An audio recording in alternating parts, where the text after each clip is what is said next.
I'm here, spit it out. Welcome, I'm here with Mark Miles again to talk about advanced assessment practice. In this case, advanced assessment practice goes hand in hand with advanced facilitation practice because these are the two fundamental skills that trainers and assessors need. So Mark, welcome, and thank you. Give us an idea about what it means to be an advanced assessor. I think the most important thing for me with this unit is that, again, it's high level thinking, very similar to the facilitation unit. This one is stepping back and looking at not just the assessing individual instruments or tools, but the process in general. And I think that at a cert 4 level, somebody should be able to know what the principles of assessment are. Somebody should know what the rules of evidence are. But I think I learnt the most when I was actually, as an advanced assessor, also giving feedback to other people as to how they were assessing. So essentially, I think an advanced assessor should be able to give really effective feedback. And I think they should be able to also monitor and coach and support other assessors to be doing a great job. I think they should be able to look at their assessment tools or instruments in a very critical fashion. They should be knowing about non-compliances. They should be able to see where instructions are letting students down or even auditors down. And they should be able to spot things that could be missing and be able to make those repairs, so to speak. And I think the advanced assessment practice, they're able to understand the entire process from zero to the end and be able to, I guess, smooth out the learning journey or the assessing journey for a student as much as possible. And I think one of the biggest ahas that I ever had was that there's multiple stakeholders involved in assessing. You've got the auditor, let's be frank, you've got the auditor that's going to care about it, and we define stakeholders as anyone that cares. We've got the student, and we've got the designer of the assessment, and then we've got the assessor. And all four of those people want different things. And a student wants it, they want contextualization, they want reasonable adjustment. A designer, they want to be able to meet all the criteria and follow all the policy and procedures for the RTO. An assessor wants it quick and easy. They want to be able to fill out the forms and they want to be able to mark their students as easy as possible. Okay, and unfortunately, very often the different parties don't understand the needs of the different parties. How about, sorry to butt in, how about the auditor? The auditor wants every aspect of the unit tightly assessed, and they also want it assessed against industry current standards, whatever they may be. So I think the assessor often doesn't understand what the auditor wants. The auditor often doesn't understand or want to understand the different dynamics that are going on. And I think one of the challenges as an advanced assessor is being able to help all of those stakeholders navigate those different needs. And I think I really learned a lot when I had to sit down with different assessors and help them understand that process and also coach and help them to give better feedback or more empowering feedback to their students as well, and helping them understand the rules of evidence, not just as definitions, but also active criteria that we could use when we're speaking to students. And when we actually looked at, valid, authentic, current, and sufficient, and being able to bring that into conversations with people, it really brought it to life. So I think an advanced assessor doesn't just know the theory, but is actively walking the talk, seeing assessments and seeing where's it going right, where's it going wrong, and being able to really enhance the process for the student themselves. There's so many things come to mind. As an RTO owner, there's another stakeholder there. Sure, want it to be compliant, no worries there, because we don't want the auditors or whatever they're called now to be knocking at the door saying, you're going to lose your registration because you've missed 2 performance criteria or something. Absolutely. Number 2 is I want the process to be rather simple for both the assessor and the student. Yes. When I say simple, I mean straightforward. So things that are meant to be seen are seen, things that aren't. And by that I mean, for example, when we're moderating, okay? So when you as an assessor or one of the other staff as an assessor might see something that they think, okay, well, my students keep getting this wrong or misunderstanding it or answering it in too short a manner or whatever, this is something that needs to be moderated quickly. And I know, again, as an RTO owner, we want to see that fixed quickly. The larger the RTO, from my experience, the harder it is to get it done quickly. We're lucky in that respect. We can get it done pretty quickly. But I have seen, based, I guess, on feedback, through moderation sessions that if a student is consistent, or students are consistently getting something incorrect, it's not their fault, it's the question's fault, and so forth.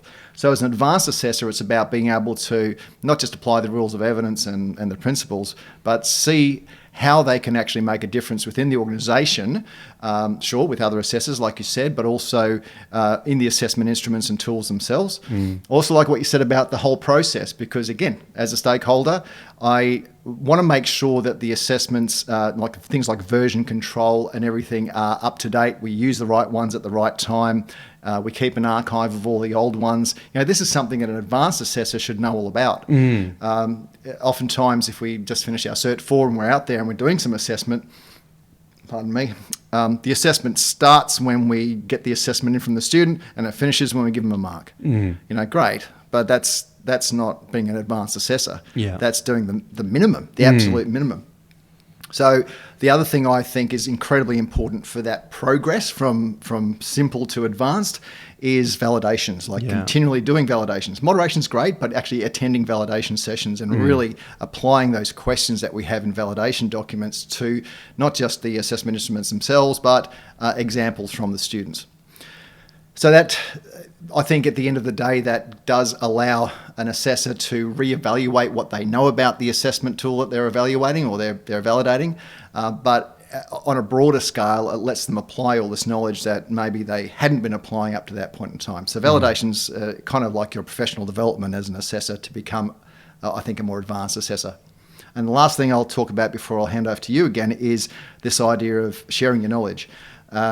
As a senior assessor, you're going to have people who maybe just enter your organisation, or even if they've got assessment experience elsewhere, maybe they haven't assessed what you're doing in your organisation. Maybe it's the qualifications are different, the way the qualifications are assessed is different. Maybe they're doing online instead of hard copies and things like that. So they're going to have to learn quite a bit. But as a senior assessor, your role is not just to teach them the basics, but to open their mind, like you said, to the rest of that process. Even if, as an assessor in that organisation, they don't have to hand it off to someone and do anything else with it, I think it's valuable. It's a bit like learning maths in high school. You don't need it all, but in 20 years' time, when you did need that little bit of it, it was really handy that at least you had that background. And so I think the background information that you learn as a new assessor from a senior assessor is valuable to your growth. Definitely. I think for me with assessing, I've always come back to a very simple model, which is the RIG model. Now, this is something I created, but essentially R stands for remove assumptions. Just because you've seen it in training doesn't mean it's going to happen in assessing. And I think it's really important that we need to make sure that we remove all assumptions about our students and about what could be going on for them. I stands for investigate fully. If you don't have enough evidence, ask for more. And if you're not sure if a student's competent or not, ask for more evidence, right? And G stands for give quality feedback. And I think assessors often underestimate the impact that great quality feedback can have, because it really can determine the trajectory of what a student will think about when they go on further with their career regarding the topic.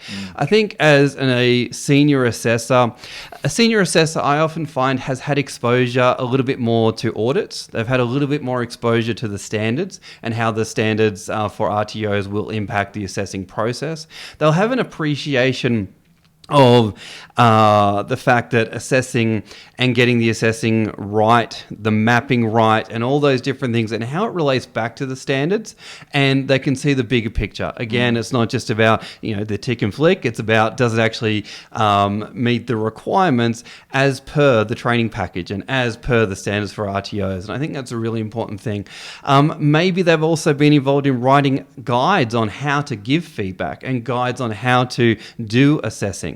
And I think once you start to do that and start to actually also maybe do quality assurance on the assessing feedback or assessment feedback the students are receiving, and start to do quality assurance and checks on the assessors that are in your organisation, you can really see a big picture on the quality of assessment that's actually being delivered in the organization.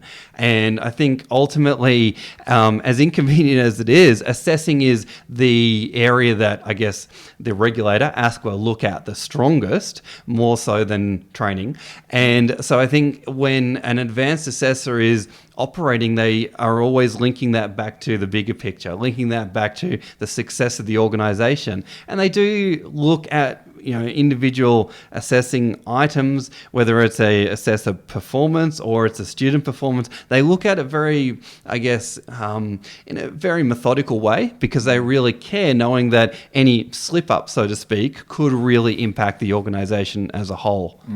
One thing I'm going to add regarding feedback is when you're assessing someone, and let's say it's a short answer test, where most of the knowledge evidence in our Cert 4 and our diploma come from, and the student hasn't put as much as you'd like in there, but they've covered the absolute minimum of the question. So as an assessor, you think to yourself, is that sufficient? For a Cert 4, does it show understanding? For a diploma, does it show depth of knowledge, and so on? Even knowing that difference is something important. And if it does, you have to apply your professional judgment. Absolutely. Now, this is something that is difficult to convey or communicate to maybe an auditor who sees black and white. I'm sorry to throw auditors under the bus here, but sometimes, you're the professional. You wouldn't be allowed to assess that if you didn't have a high level of vocational skill in that particular subject anyway. Yeah. So if you can read between the lines of what they're saying, and you know that they've said the right thing or answered it the correct way, then it's not about just quantity. It's about, I hate saying that, quality. But it is. It's about just having enough. Sure, when someone puts a big answer in, they've got examples and stuff, I wish I could give them a high distinction because it's great. But there is that element of professional judgment, and you can only get that when you have that very advanced knowledge of your subject. So I've often said that a good facilitator doesn't have to be the absolute expert in their field, because the facilitation, the getting across the knowledge is more important than maybe the deepest of knowledge. It's still got to have a good knowledge, but when it comes to assessing, it's the opposite. Yes. They actually have to have the deepest knowledge, because Absolutely. whatever the student puts down, they have to, as I said, provide their professional judgment to see exactly what the student's trying to say. And sure, as you said, if they haven't answered it correctly or there is not enough there, reach out to them. And to touch on that feedback a bit more, if someone does get the answer wrong, or they've missed the point or whatever, you've raised this a couple of times, and I think it is so damn important to have an empathetic soul, basically, when you're getting back to the student. Put yourself in their position. Absolutely. How would they feel if you just said, this is wrong, can you resubmit?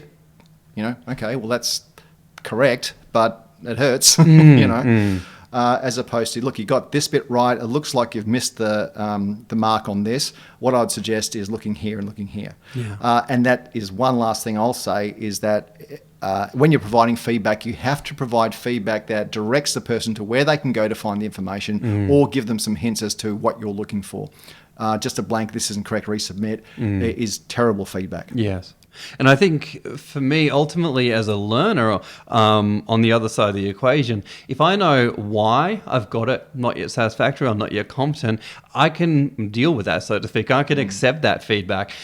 Yeah, tell me where I've gone wrong, and I'll be happy to adjust my response. Tell me where I should be thinking and directing my attention. I think you say that in a really, that's very accurately put. As a learner, we want to know, well, where did I get it right? Why did I get it right? But why did I get it wrong? And how should I change my thinking about this question? And I think as an assessor, as long as those components are within the feedback, I think that's a great model and great things to really include in our feedback.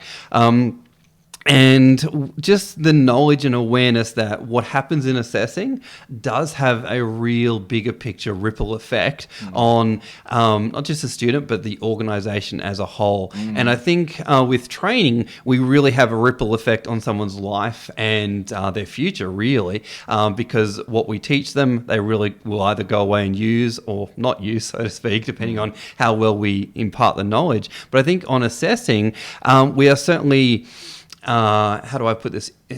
By our decisions, they end up with a piece of paper.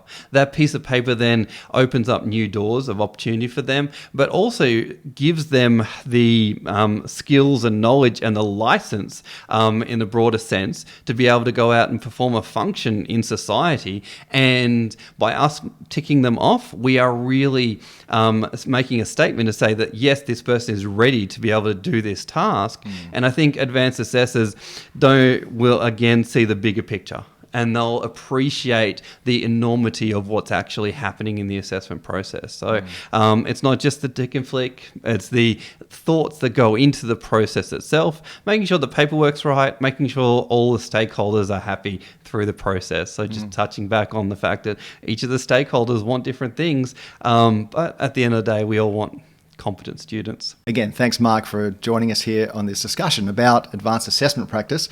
One thing to leave the audience with, if you're undertaking the diploma, what I'd love to see is for you to have a reflection on the importance of signing your name at the bottom of an assessment. What's the gravity involved there? Why is that so darn important that you get it right? Because, well, no, I'm not going to give away the answer. You ever think about it?